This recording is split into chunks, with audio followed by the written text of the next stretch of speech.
Innal hamdalillah nahmaduhu wa nasta'inuhu wa nastahdihi wa na'udzu billahi min shururi anfusina wa sayyiati a'malina may yahdihillahu fala mudilla lahu wa may yudlil falan tajid lahu waliyyan murshida.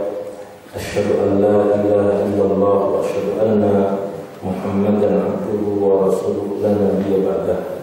Fa inna asdaqal hadits kitabullah wa khairul hadi hadi Muhammadin sallallahu alaihi wasallam wa syarrul umuri muhdatsatuha wa kullu muhdatsatin bid'ah wa kullu bid'atin dhalalah wa kullu dhalalatin finnar.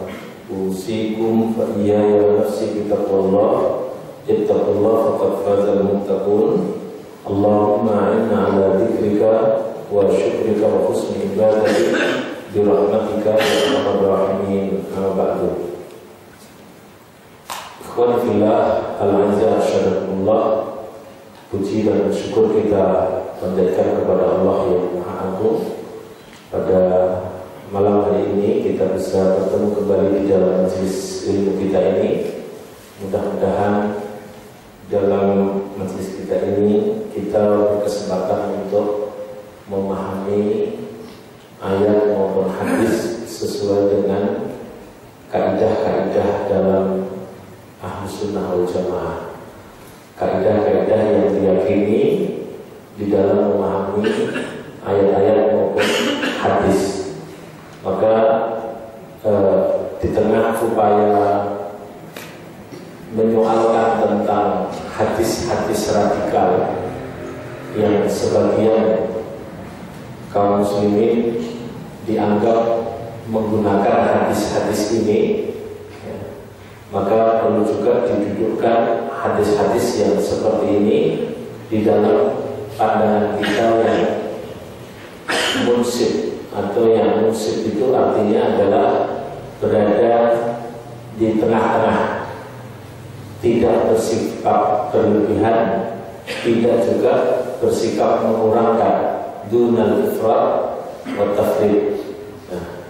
Hadirin yang dirahmati oleh Allah Subhanahu wa taala, dalam hadis-hadis yang dibawakan mengungkapkan kembali atau menerangkan kembali hadis yang tertera di dalam hadis pertama ini, karena ini menjadi hadis fenomenal sekali, di mana Rasulullah SAW diperintahkan untuk memerangi manusia sehingga mereka bersyahadat kepada Allah ilaha illallah, bersyahadat tiada Tuhan selain Allah, wa anna Muhammadan Rasulullah, dan bahwasanya Muhammad itu adalah Rasulullah, wa yuqimus shalah wa yu'tuz zakat, mereka menegakkan salat dan menunaikan zakat. Fa idza fa'alu dzalika, apabila mereka telah berbuat seperti itu, asimu minni dima'ahum wa amwalahum, maka selamatlah dariku harta mereka dan harta mereka, illa bihaqqil Islam, ya, kecuali atas hak-hak Islam yang patut ditegakkan apabila melanggarnya. Wa hisabuhum 'ala Allah, dan perhitungannya ada pada sisi Allah Subhanahu wa taala. Ikhwafillah yang dirahmati oleh Allah Subhanahu wa taala, hadis ini menurut indikator daripada keislaman seperti pada kajian kita sebelumnya, kajian kita sebelumnya itu menjadi identitas pertama, identitas yang sah yang diakui secara syar'i. Ada beberapa identitas yang diakui secara syar'i itu sebagai pertanda kemusliman seseorang. Yang pertama tentu tadi hadis yang kita sebut, yaitu mengucapkan 2 kalimat syahadat. Kemudian yang kedua mengaku dirinya sebagai muslim. Kemudian yang ketiga menunaikan sholat. Kemudian yang keempat adalah adzan. Yang kelima adalah masjid. Ya. Bahasa ini sudah. Nah, yang menarik, kita dikejutkan dengan pernyataannya Wapres beberapa saat terakhir tentang persoalan adan. Persoalan ini adan. Ini adalah adan ala Wapres, yaitu adan yang diminta oleh Wapres itu adalah yang namanya sayup-sayup. Sesungguhnya ini tidak berdiri sendiri seperti ini, minta berdiri sendiri seperti ini. Dia ada hubungannya atau dikaitkannya persoalan ini dengan keharmonisan dengan orang lain, keharmonisan dengan kelompok-kelompok yang lainnya. Pasti ungkapan ini tidak berdiri sendiri. Jadi ungkapan bahwa Wapres menginginkan adan itu jangan keras-keras, jangan keras-keras. Pada pertemuan yang diadakan oleh Muktamar Dewan Masjid Indonesia Jumat 27 bulan 4 2012 kemarin. Nah, ini menjadi pertanda bahwa ada keinginan mereka ini yang dilewatkan Wapres ini untuk menghilangkan identitas-identitas yang selama ini dimiliki oleh umat Islam. Ada upaya itu ya. Kalau di Singapura, barangkali yang pernah hadir sampai di Singapura, maka adzan itu tidak boleh pakai loudspeaker. Sudah kelasnya demikian. Sudah tidak boleh keluar dari lingkaran masjid. Bisa bayangkan, kira-kira fungsi adzan bermanfaat atau tidak? Jadi tidak bermanfaat, karena fungsi adzan itu adalah untuk memanggil. Ya. Fungsi adzan itu adalah untuk memanggil orang yang sedang sholat, orang yang ingin menunaikan sholat itu adalah dipanggil dengan. Dan jadi kalau kemudian sekarang ini stratanya baru dimulai dimunculkan, kalau adzan jangan keras-keras. Gitu. Kira-kira bagaimana gambaran kita yang adzan keras saja banyak yang tidak bangun, ya. Banyak yang tidak bangun. Bagaimana kalau kemudian adzan itu tidak keluar suaranya, gitu ya? Jadi cuma bisik-bisik, ya, sayu-sayu, gitu ya. Ya. Alasan Wapres sederhana saja, yaitu kata dia kalau adzan yang sayu-sayu itu lebih merasuk kepada hati, lebih pada aspek perasaan. Ya. Padahal adzan ini selain akadnya itu dibunyikan secara keras, ya, dibunyikan secara keras agar orang-orang lain itu bisa mendengar. Nah, dari aspek individu atau aspek pribadi baru dikenali bahwa ternyata rumah dinasnya itu di Jalan Diponegoro berseberangan dengan Masjid Sunda Kelapa, rumahnya beliau itu. Jadi itulah barangkali yang menyebabkan kemudian tiap pagi mendengarkan pakian ini adzan itu mempengaruhi selama 5 kali, mengumandangkan adzan selama 5 kali dan keras terus. Ya. Ini masalah juga. Jadi hanya berseberangan dengan jalan saja. Ya. Nah, akhirnya rasa itu dicurhatkan. Tentu kalau kamu memandang ini tidak berdiri sendiri, nanti ada keterkaitannya. Keterkaitannya itu bagaimana? Ya, kita lihat. Jadi keterkaitannya itu adalah ini, adanya upaya rekomendasi, ya, dalam tanda kutip rekomendasi gila yang disampaikan oleh Komnas HAM yang menginginkan beberapa hal yang dijalankan di Indonesia ini, ya, agar diperbaiki kaitannya dengan hubungan dengan non-muslim, ya, hubungan dengan non-muslim. Ya. Pertama, ya, 5 rekomendasi yang ditolak mentah-mentah oleh ulama Madura, ulama Jatim dan Madura itu. Yang pertama adalah rekomendasi dari Komnas HAM itu adalah menghapus larangan nikah beda agama. Larangan nikah beda agama. Padahal pada surat Al-Baqarah 221 disebutkan kita dilarang untuk menikah dengan orang musyrik. Wala tankihul musyrikati hatta yu'minna. Wala amatul mu'minatun khairum min musyrikati walau a'jabatkum. Janganlah kalian menikahi wanita musyrik sampai mereka bisa beriman.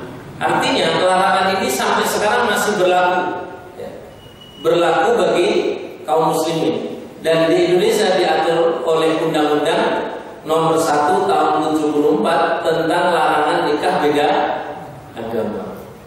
Yang kedua, Komnas HAM ini juga merekomendasikan laki-laki ada hubungannya dengan hubungan muslim dengan non-muslim. Komisi ini merekomendasikan agar pencantuman agama dalam berbagai atribut penduduk termasuk KTP itu dihapus. Jadi orang nanti tidak bisa diketahui identitasnya, ini muslim atau kafir. Jadi nanti akibat dari ini orang misalkan kalau nanti perlu dicek masuk masjid agak sulit, ini muslim atau kafir, agak sulit untuk kita tetapkan. Apalagi untuk kaitannya dengan nikah, kaitannya dengan hak waris dan mewariskan, itu hubungannya sangat luar biasa. Nah, bila ini rekomendasi ini diamini oleh pemerintah atas rekomendasi Komnas HAM ini, maka akan terjadi pembelokan yang sangat luar biasa. Padahal ini sudah diatur di dalam Undang-Undang Nomor 23 Tahun 2006 itu pengen dihapus. Yang ketiga itu mereka menyoal tentang Undang-Undang Nomor 1 PNPS Tahun 65 tentang perlindungan agama dari penodaan karena dianggap membatasi kebebasan beragama. Ini undang-undang ini pernah di judicial review ke MK beberapa waktu yang lalu, dipimpin oleh seorang aktor dari Indonesia ini yaitu Gus Dur bersama 7 LSM yang didukung oleh asing. Intinya pengen menghilangkan kata penodaan agama ini, undang-undang penodaan agama ini, karena ini melawan terhadap kebebasan beragama. Jadi maksudnya ketika undang-undang ini dicabut, maka kemudian orang menistakan agama, orang kemudian mencampur adukan agama, memasukkan agama ke dalam agama yang aslinya, tidak mendapatkan delik apapun.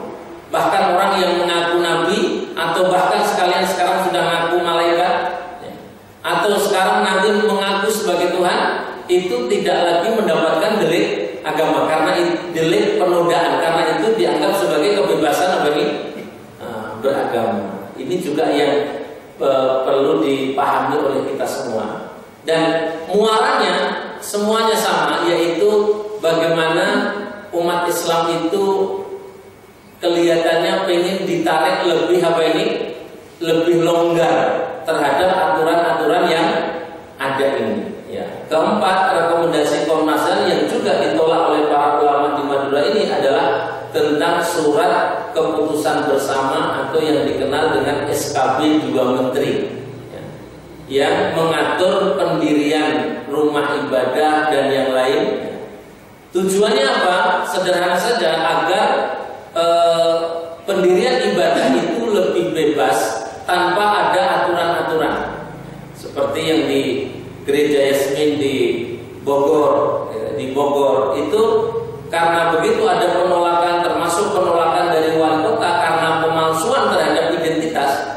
Jadi orang yang mendirikan gereja itu kan harus izin sekitar 70 izin terhadap 70 atau 90-an 90-an warga. Nah itu di Yasmin itu menurut penelitiannya itu palsukan. Nah, maka kemudian wali kotanya menolak, wali kota Bogor pada waktu itu menolak untuk memberikan izin pendirian tersebut. Nah, ini juga masalah yang tengah dihadapi oleh kita. Nah, SKB 2 Menteri itu juga ingin dihapus karena melakukan menghalangi kebebasan untuk mendirikan rumah ibadah. Kemudian yang kelima, Komnas HAM menginginkan Undang-Undang Nomor 20 Tahun 2000 tentang pendidikan yang mengharuskan peserta didik mendapatkan pelajaran agama dan guru agama yang beragama sama hendaknya dihapus. Jadi ini juga masalah tersendiri. Jadi nanti kalau ini jadi dihapus, rekomendasi ini jadi diamini, maka kemudian bisa jadi orang yang sekolah di suatu sekolah non Muslim itu diajari tentang agama non Muslim tersebut tanpa ada ikatan. Nah, ikhwahullah yang dirahmati oleh Allah, bila kita padukan antara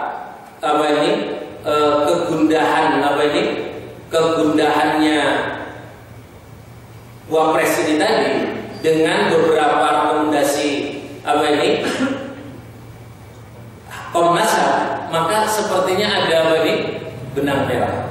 Sepertinya ada benang merah. Seolah bahwa hubungan dengan non Muslim di kalangan kita ini harus diatur ulang. Nah, maka kita perlu menengok sedikit ya. Ini adalah data yang kita peroleh. Ya. Ternyata orang-orang yang berada di struktur ini adalah orang-orang yang memang secara agamis tidak jelas. Ya. Secara agama itu tidak memahami tentang tentang hal-hal yang demikian tadi, Pak.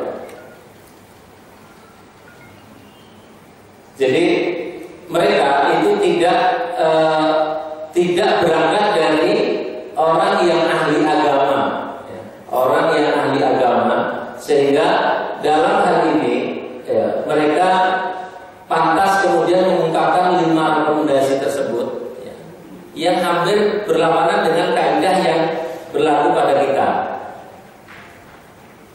Ya, saya bacakan saja dikit. Ini adalah struktur yang hampir kalau nanti dikenali nama-namanya itu kita sangat tidak merekomendasikan. Ya. Pantas kalau mereka mengeluarkan rekomendasi 5 hal itu ya, karena mereka berangkat dari yang tidak ngerti tentang agama. Ya. Nah, hadirin yang dirahmati oleh Allah Subhanahu wa taala, jadi penting untuk kita ketahui bagaimana status hubungan yang semestinya dilakukan oleh kaum muslimin terhadap orang-orang lain. Kita kemarin sudah sampai pada materi ini, identitas awal ya. Identitas awal dari seorang muslim.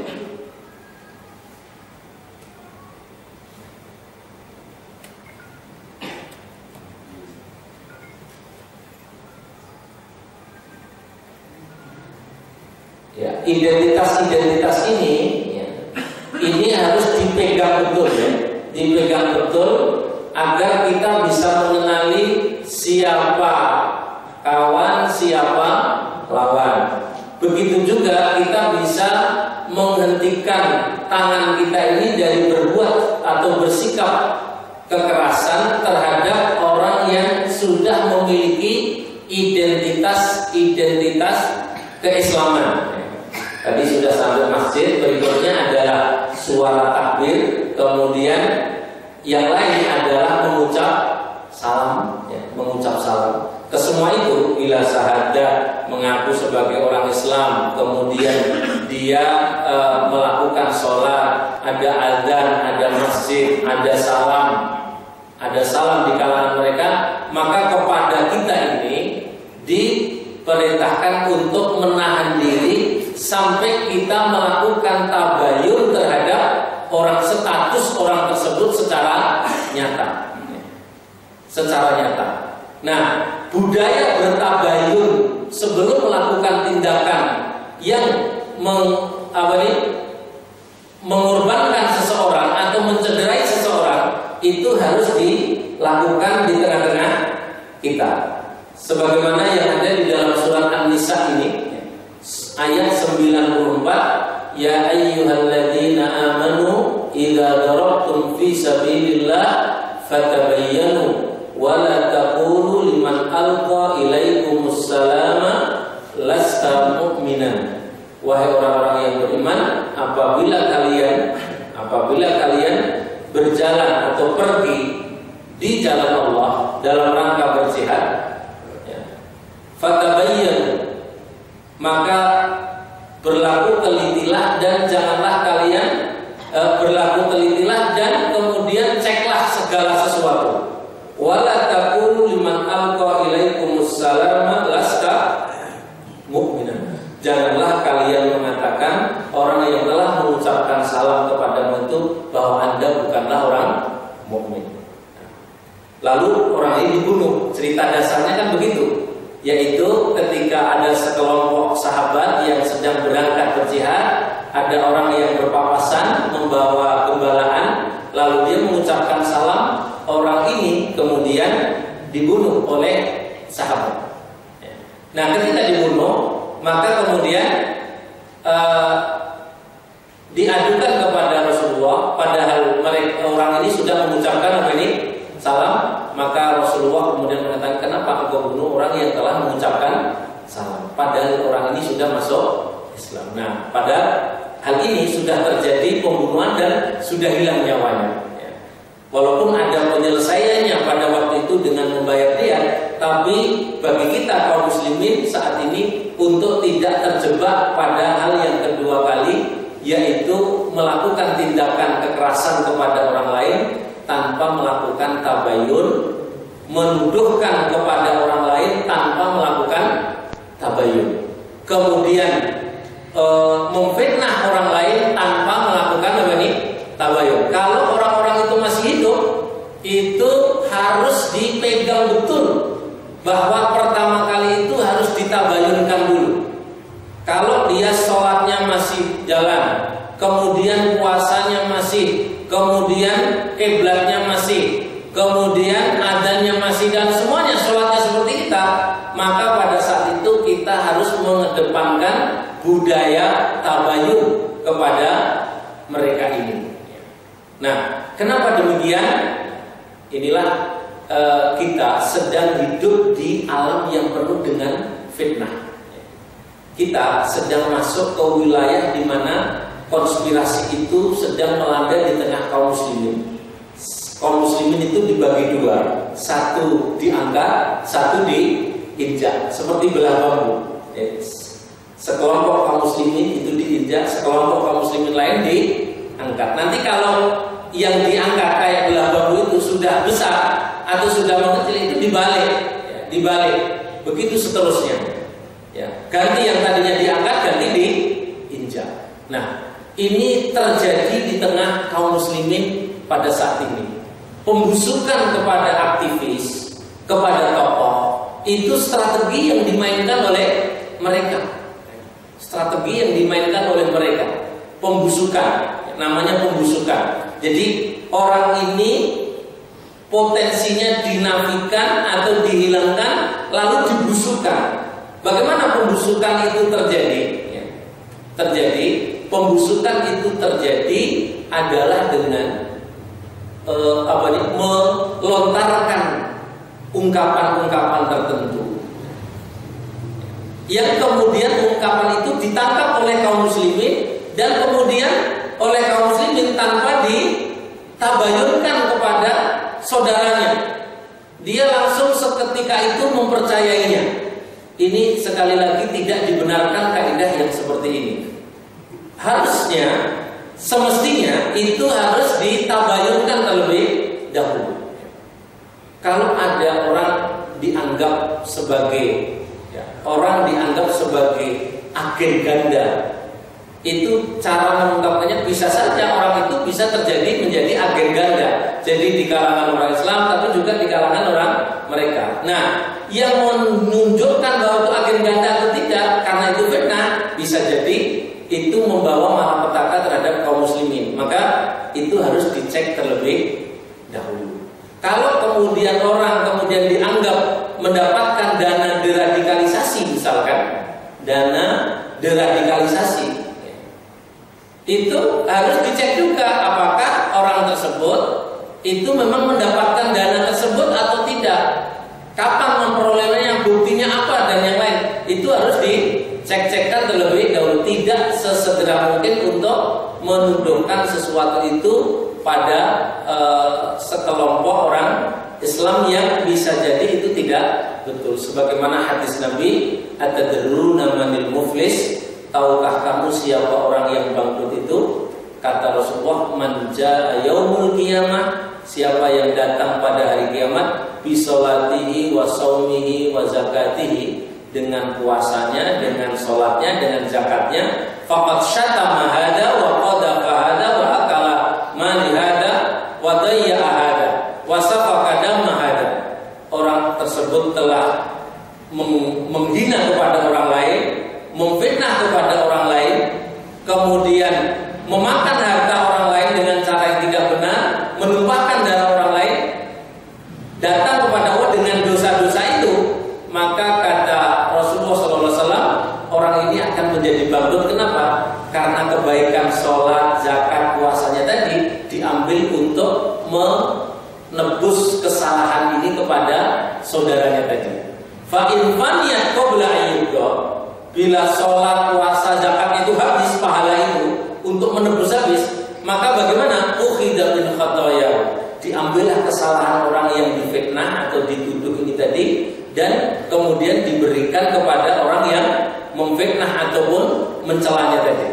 Nah, dengan dua kesalahan itu, ya, kesalahan dia sendiri di mana kebaikannya sudah habis, kemudian kesalahannya orang yang dituduh tadi, summa, kata Rasulullah, summa turha finnar, kemudian dengan dua kesalahan ini dia dijeluntrungke ke neraka. Ada dua model yang sedang dikembangkan oleh teknik-teknik oleh mereka. Ada namanya penggalangan, ada namanya pembusukan. Ada namanya apa ini? Pembusukan. Nah, ini harus diwaspadai oleh kaum muslimin, jangan terjebak ke dalam bentuk memfitnah kepada orang lain tanpa didasari dengan tabayun seperti ini.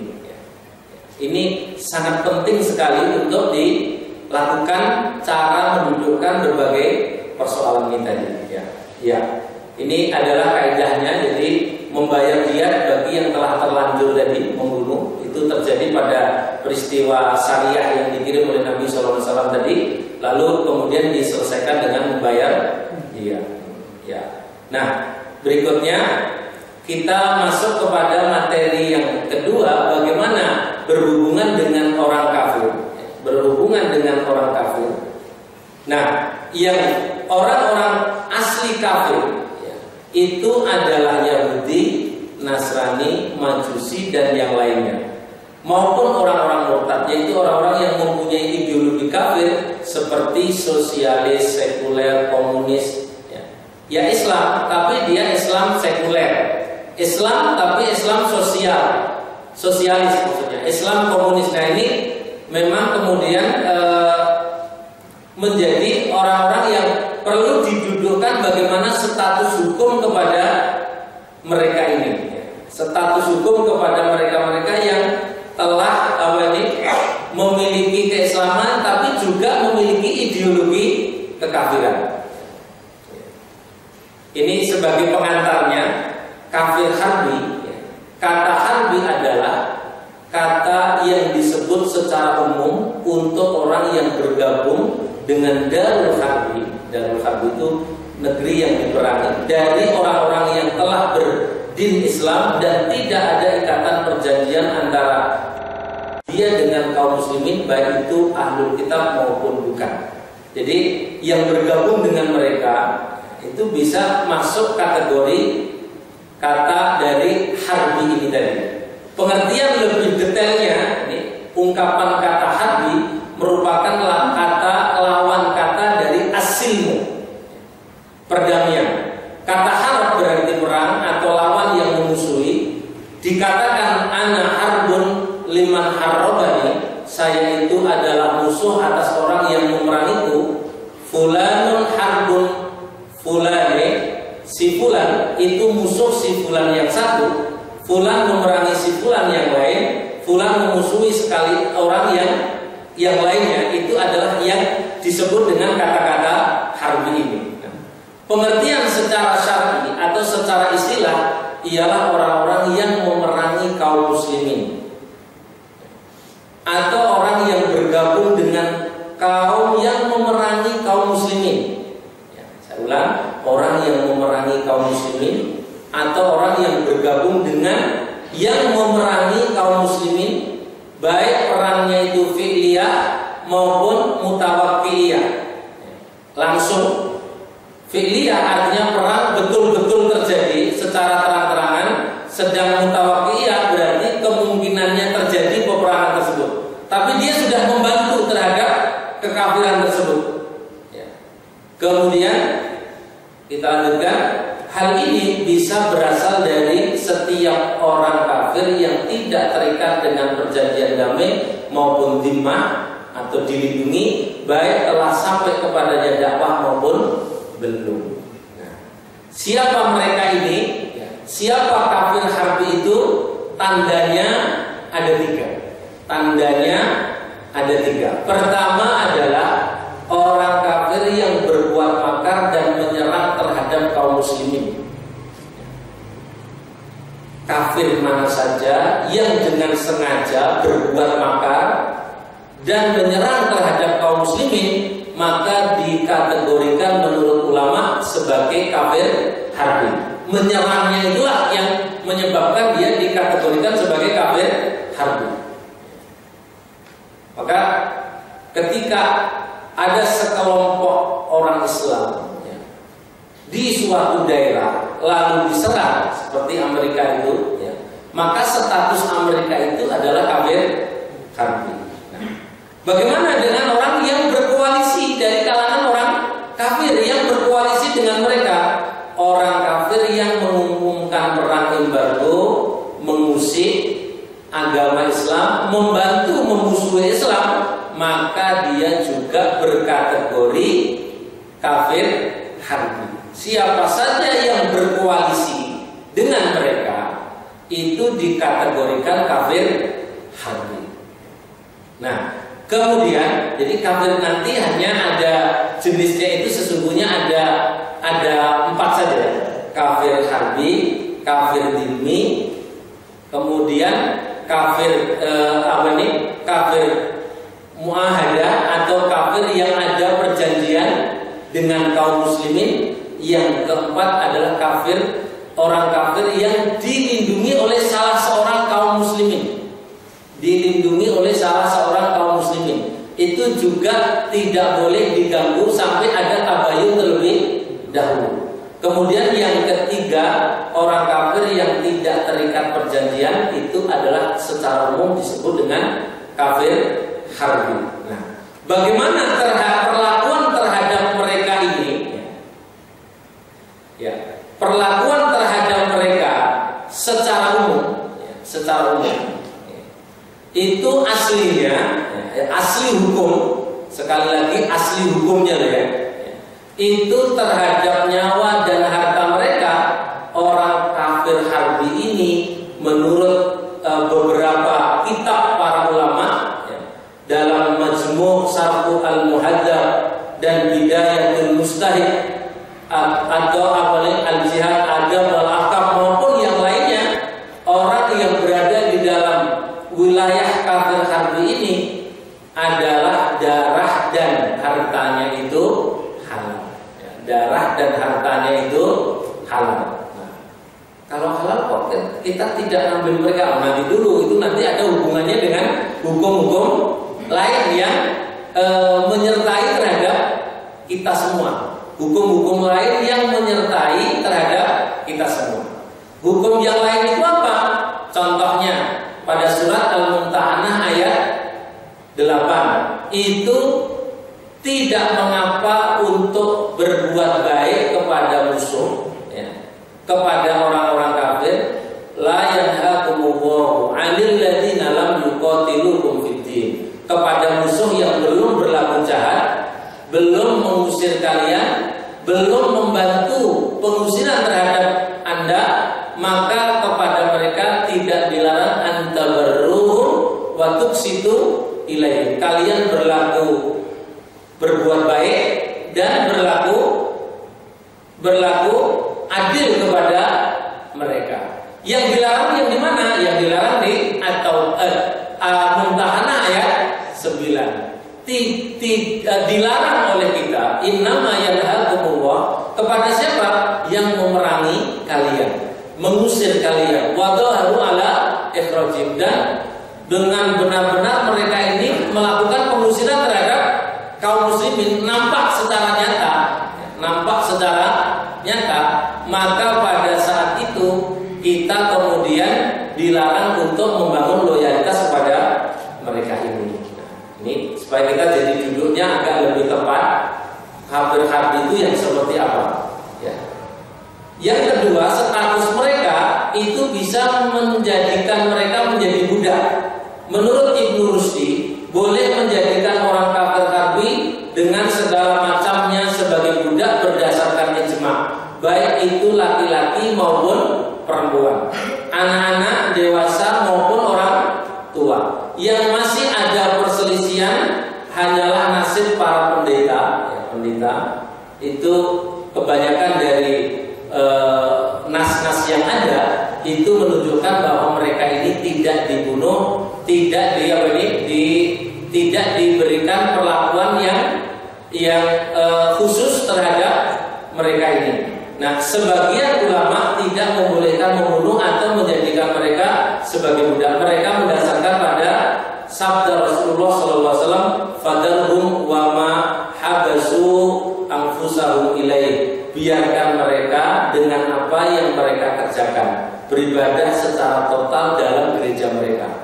Ini untuk perilaku para pendeta-pendeta, para orang-orang yang memang hidupnya hanya di dalam gereja saja. Kalau orang ahli agama dari mereka tapi sudah masuk politik, lain persoalan. Sudah lain apa ini? Persoalan. Mensikapinya itu sudah lain persoalan, karena dia tidak lagi murni beribadah di dalam gereja-gereja mereka. Nah, mereka sudah masuk ke dalam ranah-ranah politik tertentu. Maka mohon maaf juga perlu diwaspadai adanya konspirasi yang sedang dimainkan oleh liberal saat ini. Ada model kepemimpinan liberal yang sedang diangkat, dimodelkan. Jadi orang pertama itu Muslim, orang keduanya di suatu daerah itu adalah non-Muslim. Nanti kemudian yang non-Muslim ini didorong untuk naik ke atas dengan sesungguhnya politiknya itu dibuang ke atas dengan maksud agar yang memiliki kekuasaan di daerah tersebut itu adalah orang yang non-Muslim ini tadi. Dan itu tren itu sedang terjadi di beberapa tempat yang dikenal dengan kepemimpinan liberal. Jadi kepemimpinan liberal itu akan disandingkan dengan pola demikian. Nah, ini harus diwaspadai dengan hal-hal yang demikian. Dan di kota kita ini juga sedang ada bentuk-bentuk yang demikian.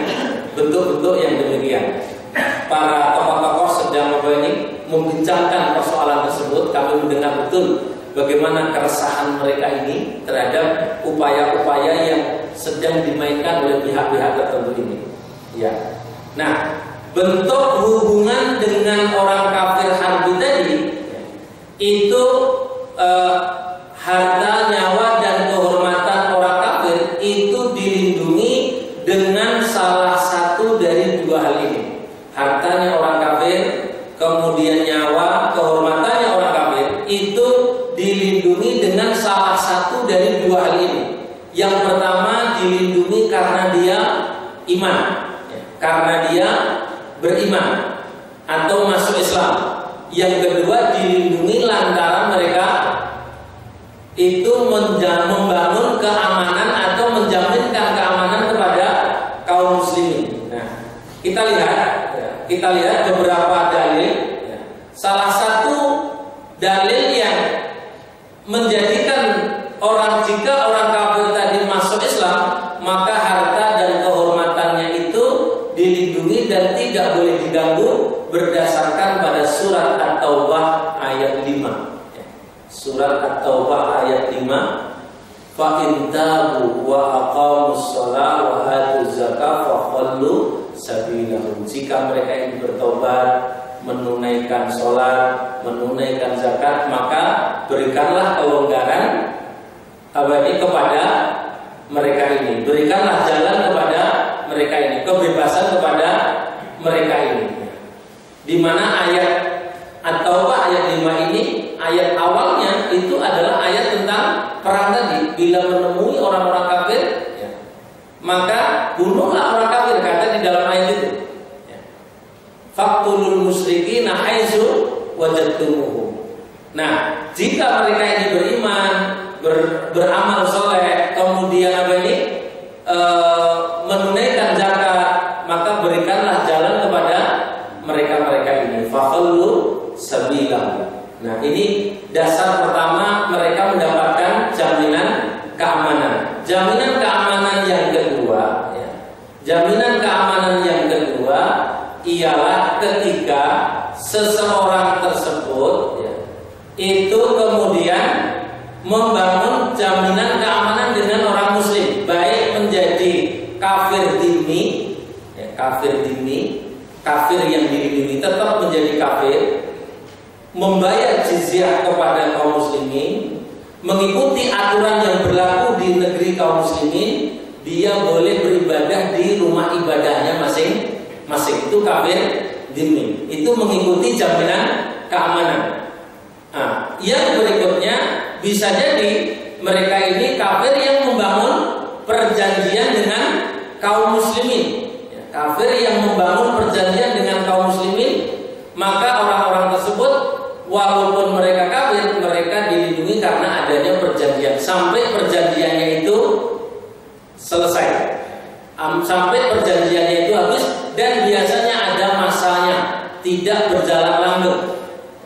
Nah, yang jadi persoalan di kita saat ini, semua sistem dan aturan yang kita terangkan ini jadi tidak berlaku semuanya karena kita sekarang berada menjadi muslim dhimmi. Ngertos muslim dhimmi ya Pak? Nah, yang di dalam aturan ini tadi tidak ada sama sekali, tapi sekarang ini berkembang di kita namanya muslim dhimmi. Jadi kalau saya ulang, kafir harbi itu siapa? Kafir harbi yang kafir dhimmi itu siapa? Yang membayar jizyah, kemudian yang mengikuti aturan-aturan hukum yang dimiliki oleh orang Islam di negara tersebut, Sekarang kebalikannya, yang membayar upeti itu kita kepada mereka, itu namanya muslim dhimmi, nggak ada di sini. Yang kemudian harus taat dengan undang-undang dan peraturan yang dibuat oleh musuh-musuh agama, itu kita suruh taat kepada mereka ini. Nah, jadinya serba bingung kita ini kalau kemudian tidak segera diluruskan statusnya ini, tidak diluruskan statusnya. Yang ada pada kita sesungguhnya bisa disebut kita ini adalah muslim yang mustad'afin, orang-orang yang lemah. Nah, pada muslim yang mustad'afin ini, Ibnu Taimiyah itu tidak merekomendasikan menggunakan ayat-ayat jihad atau ayat-ayat qital ketika menghadapi orang kafir. Saya ulang, pada kondisi muslim yang mustad'afin, maka pada saat itu Ibnu Taimiyah rahimahullah memberikan arahannya kepada kita, tidak diperkenankan menggunakan ayat-ayat dan hadis-hadis yang berkaitan dengan qital fi sabilillah. Kenapa demikian? Karena mereka sedang dalam keadaan lemah. Sampai mereka ini mampu. Nah, kalau mampu baru boleh. Nah, innama ya'maluna bi ayati kita. Adapun penduduk atau kaum muslimin yang memiliki kekuatan, hendaklah dia menggunakan ayat-ayat kita. Begitu kata Syekhul Islam Ibnu Taimiyah. Nah, terhadap orang kafir masa kini secara umum, non muslim pada saat ini adalah berkategori kafir harbi, kecuali jika memang ada negara atau daulah Islam yang sudah menerapkan syariat Islam dan ada orang kafir yang menetap di sana dengan membayar jizyah dan mentaati hukum Islam. Itu baru berubah statusnya. Selain itu, maka aslinya adalah kafir harbi. Maka kalau ada orang yang barangkali negerinya itu negerinya itu diserang, lalu mereka memberontak atau melawan, itu jangan dianggap bahwa orang-orang Islam yang tinggal di negeri tersebut itu tidak memiliki keabsahan. Ya, seperti saudara kita di Afghanistan yang kemudian melawan setiap hegemoni Amerika maupun hegemoni asing yang pengen menduduki wilayahnya, karena mereka memang punya kesempatan, ya, alatnya memang ada, kekuatannya juga ada, maka mereka memiliki kelayakan. Persoalan bahwa mereka saat ini dimasukkan dalam kategori teroris itu kan stigma yang disampaikan oleh Amerika terhadap kita. Kata teroris itu kan distigmakan oleh Amerika kepada orang-orang yang membela tanah airnya, membela harga dirinya, membela agamanya dari kejahatan-kejahatan orang kafir. Nah, masa orang kafir boleh menyerang lalu kita tidak boleh membalas? Kan lucu. Ya. Selama ini yang terjadi kan demikian. Kita yang membalas dianggap sebagai pemberontak, kita yang membalas terhadap kejahatan orang kafir yang membunuh kita dianggap sebagai perilaku yang menteror terhadap orang kafir. Ini adalah hal-hal yang perlu dijadikan dasar bagi kita agar kita semua bisa mendudukkan kepada orang-orang yang barangkali ketemu jenisnya orang-orang kafir yang selalu menyerang. Maka menjadi kewajaran kalau ada penduduk Afghanistan itu melawan terhadap kejahatannya musuh. Menjadi kewajaran kalau orang Palestina itu melawan terhadap kejahatannya musuh. Sebab pada surat Al-Hajj ayat 39 disebutkan udina lil ladzina yuqataluna bi annahum zulim. Diizinkan bagi kalian untuk berperang melawan dari kejahatan musuh itu bi annahum zulimu, karena mereka dianiaya atau mereka dizalimi. Wa innallaha ala nasrihim laqadir. Nah, qanun mudafi'ah itu ya karena mereka menyakiti kita, kita berhak untuk menyakiti mereka. Menjadi hukum yang tidak wajar di negeri manapun ketika orang itu menyakiti kita, terus kita tidak boleh melawan terhadap orang yang menyakiti kita. Yang maaf cacing aja, cacing dulu pangampun ketos cacing ini tidak. Ini gue telampak rasanya berbeda. Kloget-kloget. Itu cacing. Apalagi yang manusia ini punya keinginan-keinginan, punya harga diri, punya agama, punya harta, punya segala macam, punya darah, punya jiwa, segala macam. Itu tentu jauh lebih mulia daripada yang cacing tadi membela diri itu. Jadi konsep pembelaan diri itu bisa jadi terjadi dengan hal-hal yang demikian. Hadirin yang dirahmati oleh Allah Subhanahu wa taala, alhamdulillahirabbil alamin. Mudah-mudahan kita bisa memahami persoalan-persoalan tersebut. Yang jelas diperlukan keilmuan terlebih dahulu untuk mendudukkan status penduduk di dunia ini. Ya, secara umum kesimpulannya kita ini hanya ada Islam dan kafir, dan status kafir pada saat ini adalah menjadi kafir harbi secara umum menurut para ulama-ulama yang kita ungkapkan di dalam kajian ini. Adapun terhadap penduduk yang berlaku riddah atau kemurtadan, yang tadinya Islam kemudian murtad atau kemudian berhukum dengan hukum selain hukum Allah, maka mereka memiliki hukum-hukum tertentu yang insya Allah akan kita bahas pada kesempatan yang lainnya menurut kaidah-kaidah yang ada di dalam kitab-kitab induk yang diyakini oleh kaum muslimin. Wabillahi taufiq wal hidayah. Assalamualaikum warahmatullahi wabarakatuh.